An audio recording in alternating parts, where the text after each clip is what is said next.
ఈ ప్రాబ్లం చూడండి. Resolve the following fractions into partial fractions. 2x² + 3x + 4 divided by x - 1 into x² + 2.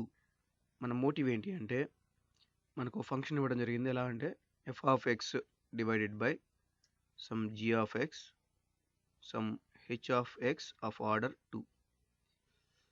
ఇలా ఉన్న function మనం some a by g(x) plus some bx plus c by h(x) of order 2 ఇలా ఫంక్షన్గా విడగొట్టవలసి ఉంటుంది. ఎందుకు అంటే ఈ ఫంక్షన్ కనుక మనం x యొక్క ఆర్డర్ 1గా ఉండే విధంగా ఫంక్షన్గా రాయలేము కాబట్టి ఈ ఫ్రాక్షన్ని ఈ విధంగా రాసుకోవాల్సి ఉంటుంది. ఇలా వచ్చే ఈ రెండు ఫ్యాక్టర్స్ని పార్షియల్ ఫ్రాక్షన్స్ అంటాము. ఇప్పుడు ఇన్వెస్టిగేట్ చేద్దాము. ఇచ్చిన క్వాంటిటీస్ ఏంటంటే 2x² plus 3x plus 4 divided by x - 1 into x² plus 2. దాన్ని ఎలా రాయాలంటే some a by x - 1 plus some bx plus c by x² plus 2. ఎందుకంటే ఈ కింద డినామినేటర్లో ఉన్న రెండు ఫంక్షన్లు మనం మల్టిప్లై చేసినట్లయితే ఈ డినామినేటర్ యొక్క ఆర్డర్ 3 ఉంటుంది, న్యూమరేటర్ యొక్క ఆర్డర్ 2 ఉంటుంది. కాబట్టి న్యూమరేటర్ యొక్క ఆర్డర్ ఎప్పుడు తక్కువ ఉంది కాబట్టి మనం న్యూమరేటర్ని డైరెక్ట్గా మనం రాయలేము. కాబట్టి ఇలా ఇండివిజువల్గా రాసాము. ఇప్పుడు రిజాల్వ్ చేద్దాము. ఇప్పుడు లెఫ్ట్ హ్యాండ్ సైడ్ ఎల్సిఎం కనుక తీసుకున్నట్లయితే రెండు వైపులా డినామినేటర్ రెండు సేమ్గా ఉంటుంది, క్యాన్సిల్ అవుతుంది. అప్పుడు మనకి మిగిలేది ఏంటంటే 2x² plus 3x plus 4 is equal to a into x² plus 2 plus bx plus c into x - 1. ఇప్పుడు రిజాల్వ్ చేయడం కోసం put x is equal to 0 0 0 4 మిగులుతుంది. 4 ఈజ్ ఈక్వల్ టు ఇక్కడ x ఈజ్ ఈక్వల్ 0 పెడితే 2a వస్తుంది.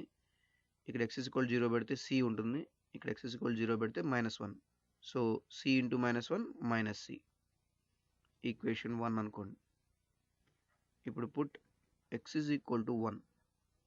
ఇప్పుడు ఇక్కడ 2 plus 3 plus 4 is equal to ఇక్కడ 1 పెడితే ఇది 3a అవుతుంది. ఇక్కడ 1 పెడితే ఈ టర్మ్ మొత్తం 0 అవుతుంది. ఇప్పుడు ఇదంతా 9 is equal to 3a. That implies a is equal to 3. ఈ 3ని ఈక్వేషన్లో సబ్స్టిట్యూట్ చేస్తే 4 is equal to 3 2s are 6 minus c. That implies c is equal to 2. మనకి ఇప్పుడు 2 వాల్యూస్ వచ్చాయి. ఇప్పుడు b కనుక్కుందాం. Put x is equal to -1.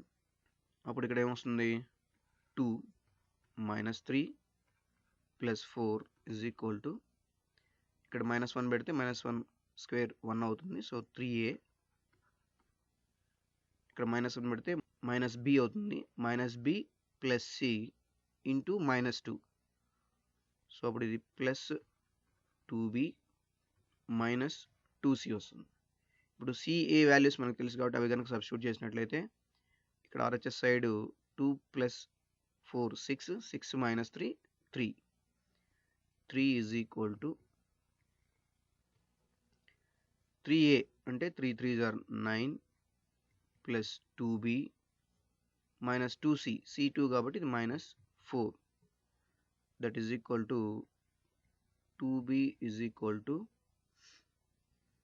-4 ఎటు వెళ్తే +4 అవుతుంది. ఇక్కడ 7 అవుతుంది.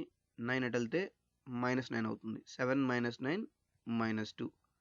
So b is equal to -1. మనకి 3 కాన్స్టెంట్స్ వాల్యూస్ వచ్చాయి కాబట్టి ఇప్పుడు పార్షియల్ ఫ్రాక్షన్ రాద్దాము. a వాల్యూ 3 కాబట్టి 3 by x - 1 plus b value -1 కాబట్టి so -1 into x minus x, c value 2 కాబట్టి plus 2 divided by x² plus 2 లేదా 3 by x -1 plus 2 minus x divided by x² plus 2. So ఇది partial fraction.